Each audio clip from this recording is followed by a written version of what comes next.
Марина Юрьевна, разрешите, там некоторые не зашли еще, они хотят зайти. Кто подтянутся, я буду добавлять, но у меня пока не видно, чтобы кто-то дошел. Марина Юрьевна, в принципе, вы можете отключить безопасность, заходите и отключить зал ожидания, просто чтобы не отвлекаться без конца. Я не напрягаюсь. Хорошо, отлично. Так, вам видно экран? Да. Okay. Да. So we're going to start with the problems of comparative linguistics. And first 2 weeks, we'll be speaking about comparative typological studies of language of different structures. We'll be speaking about family of languages and so on. So we have enough of questions to observe, so don't waste time. And by the way, all textual materials, well, I mean the text of lectures, I will also send you to the group because I know that it's quite difficult to acquire information, for example, from the screen and with my voice. Maybe I have some problems with pronunciation, maybe with speech. So audio perception is quite different with different people. That's why textual materials also will be sent. So we are going to start with the observed literature in the linguistics. In the literature on linguistics, both general and specific, one can find different understanding of the term typology. So the most widespread and apparently the earliest in time of its appearance, the meaning of this term refers to the name of a whole section of our science, so linguistic typology or the typology of languages. The scope of this concept is still vague and uncertain. Some scientists put into it one volume of concepts, one content, another others, and this was clearly demonstrated at the meeting on the typology on Oriental languages, which was held in 1963 in Moscow. However, most linguists agree on the understanding of typology in linguistics as a doctrine about the types of languages that are studied by comparison, or as it now more often said, contrast, yes? Both on individual levels, sublevels, and microsystems, and systems of individual languages as a whole and groups of languages. So when speaking about the content of the term typology of languages, we are going to speak about different views on this problem. So typological research presupposes the location of the common that is presented in all languages. This was rightly pointed out by Mishininov. Common to all languages is not only the relationship between words in the sentence, but also, у нас есть 4 человека, сейчас я их быстренько приглашу, и мы пойдем дальше. Так, куда делись? Куда делись? Окей, так, все зашли? Here. Вернемся к товарищу Мишнинову. So, it's not, common to all languages is not only the relationship between words in the sentence, but also concepts conveyed in the language such as objectivity and action, such as subject, predicate, object, attribute with these modal shades, and so on. This is common to all languages, forms the basis of typological comparison precisely because the grammatical form of its identification of specific linguistic material doesn't provide a single scheme. So,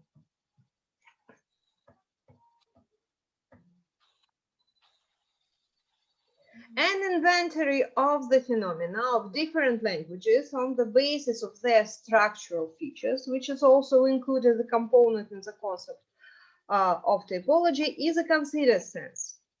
Typology in this sense also includes building on the basis of a set of properties of classes of individual languages, grouping these classes into larger classes, and finally establishing larger classification units, types of languages. as long as just considered meaning of the term typology of languages, we come across its more particular meaning, limited to the characteristics of structure of a separate language or its individual macrosystems. So this, in this term, in this sense, the term typology was proposed by Katzelson when he writes, comparing languages from my point of view should be first of all not by isolated features, but by individual microsystems and by individual fragments of the structure of the language.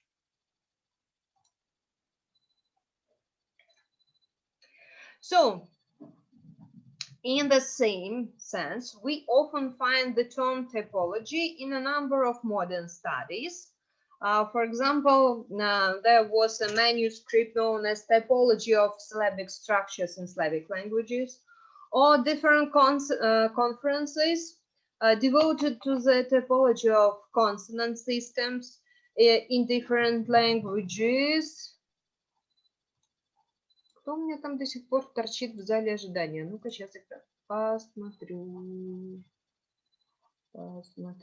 Посмотрю.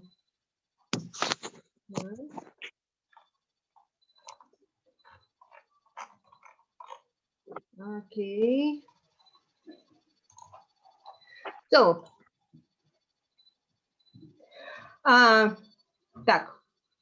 devoted to the typology of consonant systems, and the term typology is often used in another sense as a principle of organizing linguistic material, which make it possible to compile a summary of typological characteristics of a single language and thereby outline its place in the typological classification. It is in this sense that the word typology is used, for example, in the article on the typological characterization of Swahili language. So, one of the basic concepts of linguistic typology is the concept of type of language. Так, вот я не знаю, как сейчас вот эту вот всю толпу добавить, потому что из-за демонстрации они у меня не хотят выходить. Сейчас мы на секундочку вот это дело остановим. Нет, у меня выдает, что в зале конференции в ожидании 5, но никто не заходит. Hi guys, where are you? Окей, just a moment. Сейчас мы всех примем и пойдем дальше спокойно.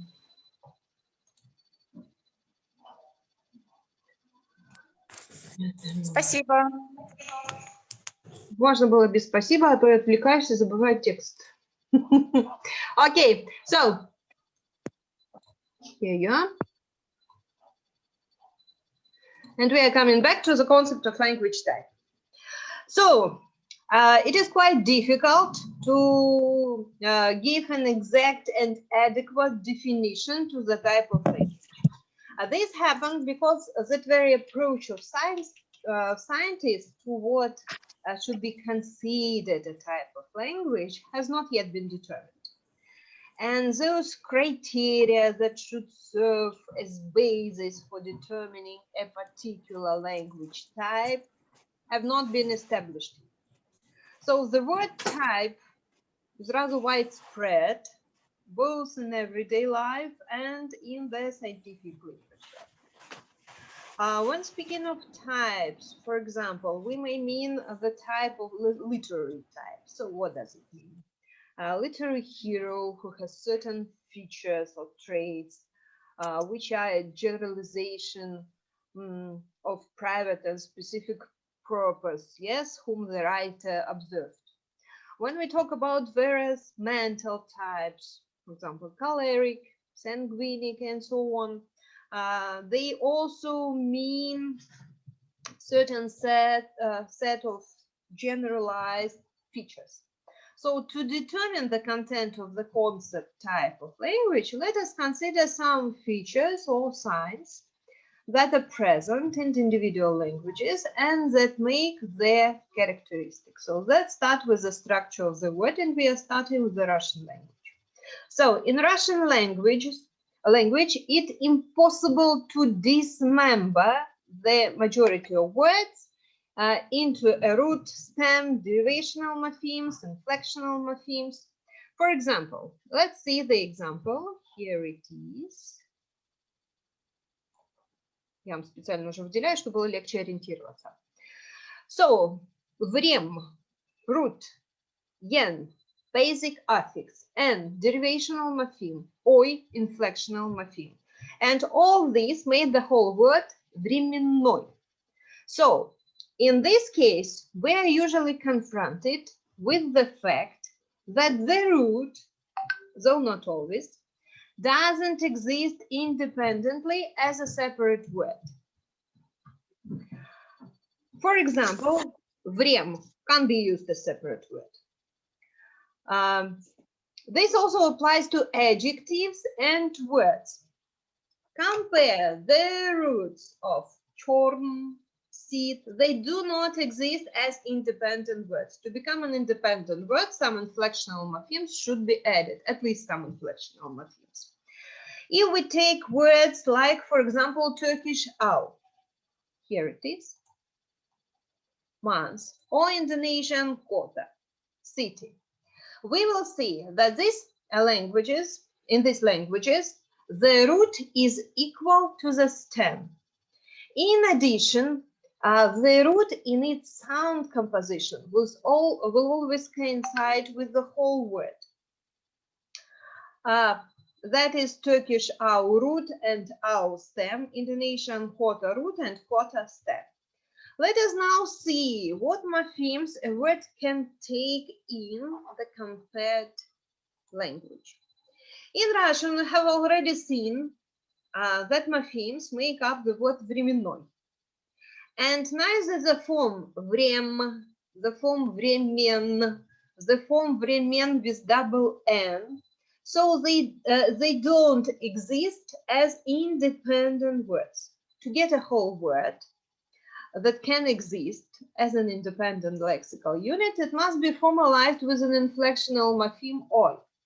In this case, this morpheme signaling that the word временной is masculine gender, adjective, singular, and nominative case. If we take the Turkish word akul, I'm awfully sorry for my Turkish pronunciation. This is not a language I am familiar with, but I do my best. Okay, Turkish word akul, school. So let's compare the following example. Okul as a school, okullar, schools. So the same will be with the Kazakh language, as you may understand. Okullarimiz, our schools. Okullarimiz da, in our schools. So in all these examples, no matter what morphemes is added to this word, any word is independent, and any morpheme added will give it a new grammatical meaning.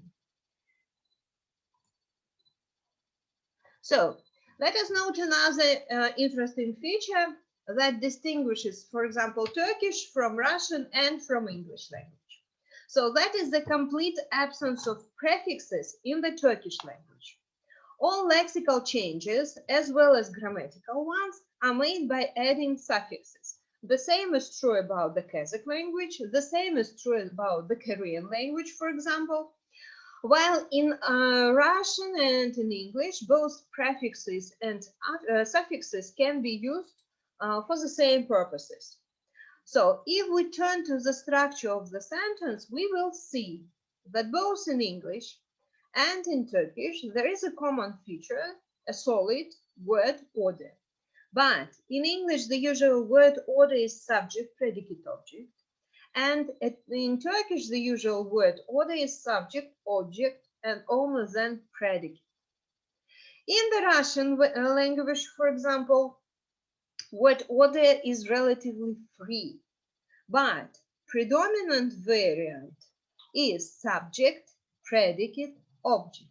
However, under certain stylistic conditions, the Russian language allows other relatively rare stylistic structures as object, predicate, subject, object, subject, predicate, and predicate, object, subject,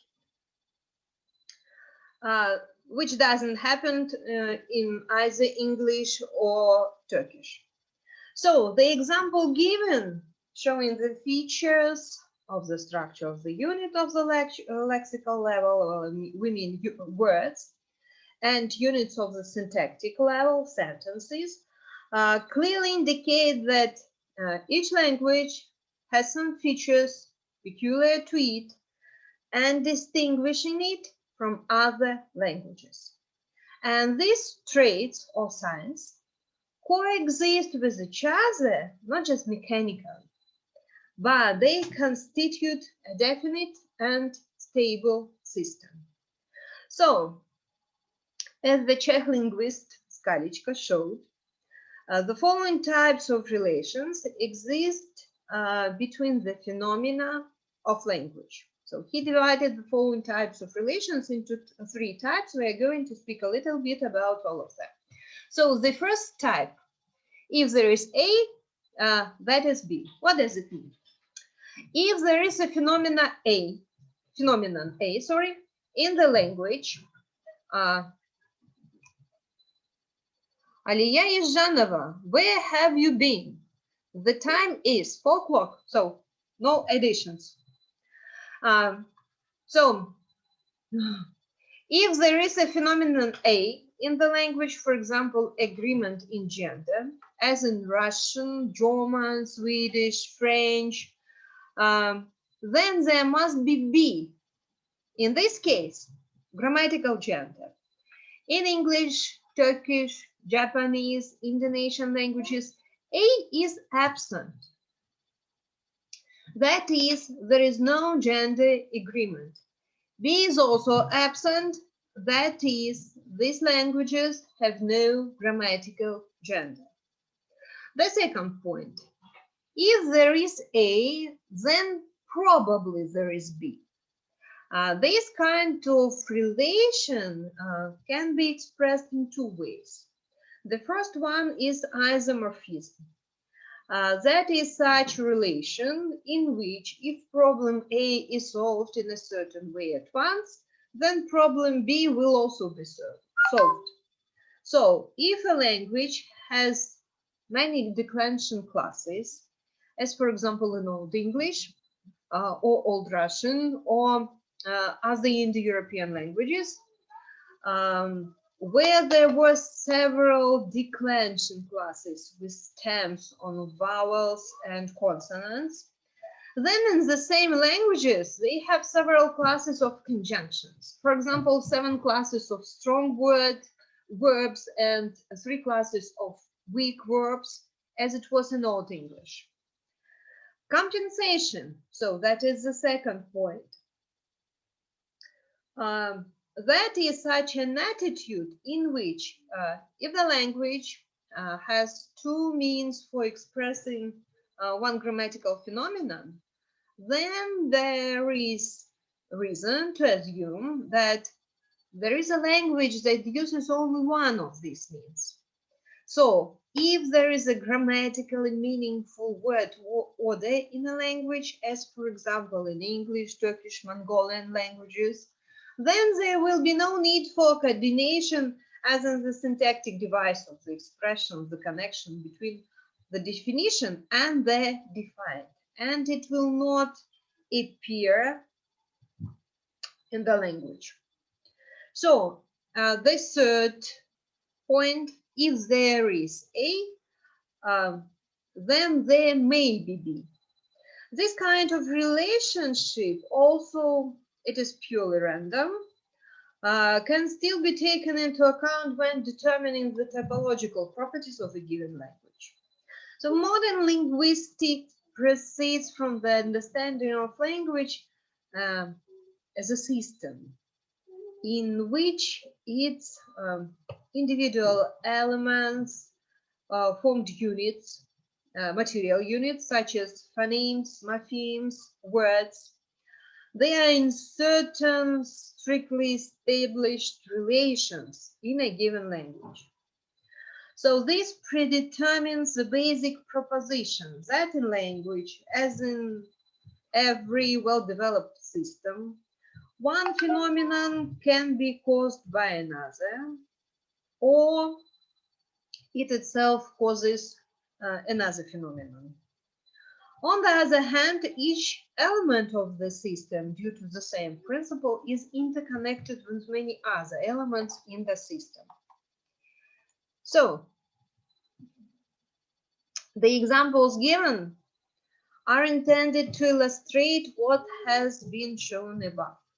Therefore, it is difficult for us to agree with the definition of the type of language which was proposed by Skarlichka and which says the totality of such favorable to each other phenomena, that is, if there is A, then there is B, BA, we call a type.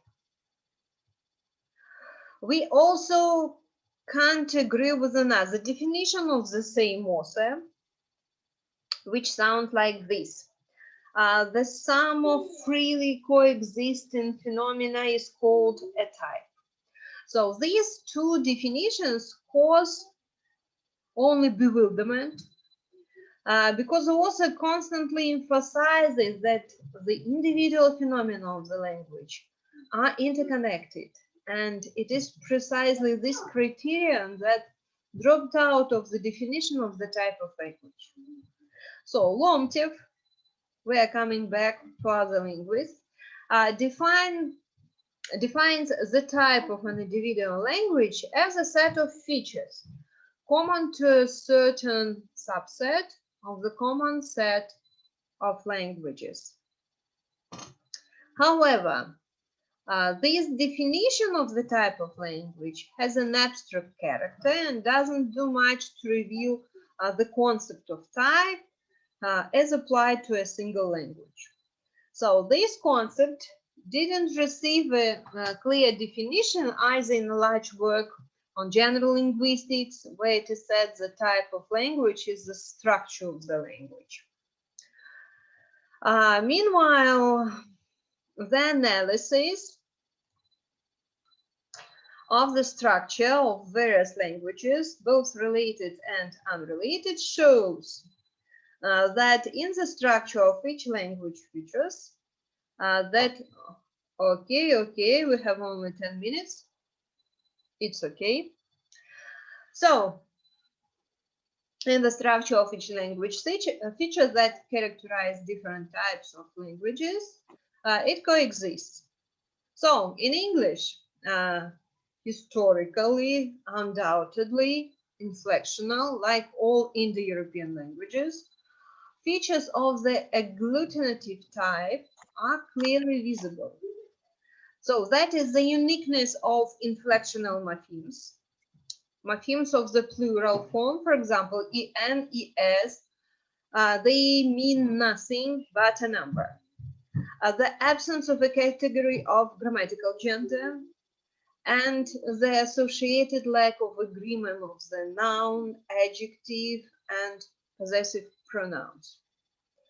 For example, in English, the new town, the new towns. In Turkish, yeni şehir, yeni şehirler. In Russian, новый город, новые города.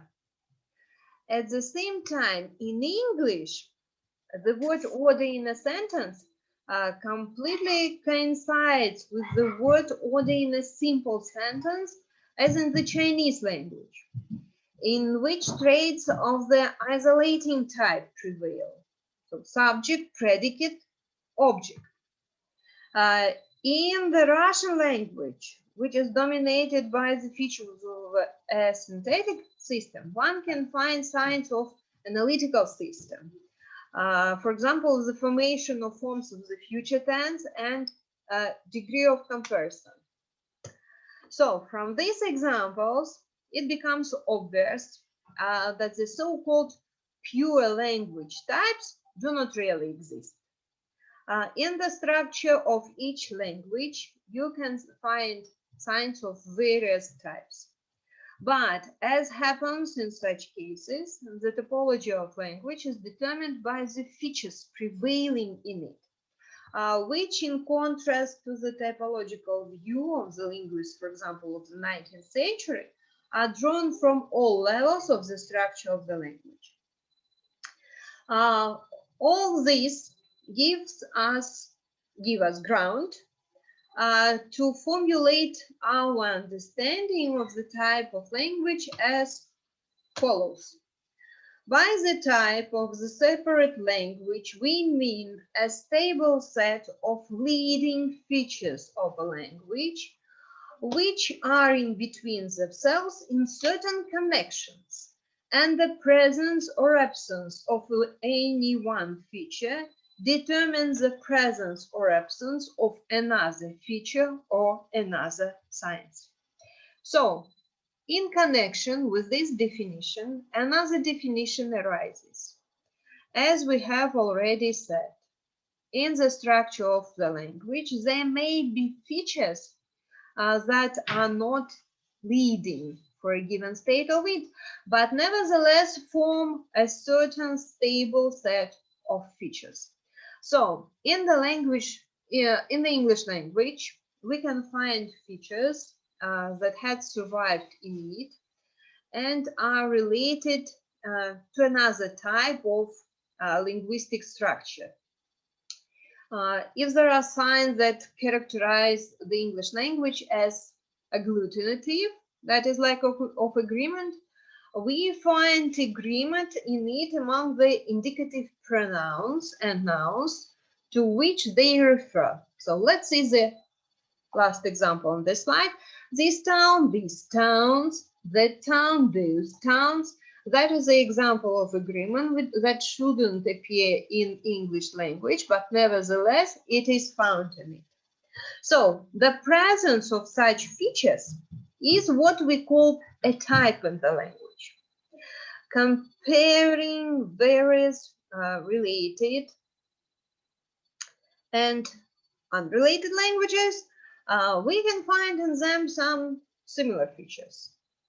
So in all Turkish languages, we can find the same features as, for example, synharmonism. The main feature is the phonological level. Да, сингармонизм объяснять не буду, и так все знают.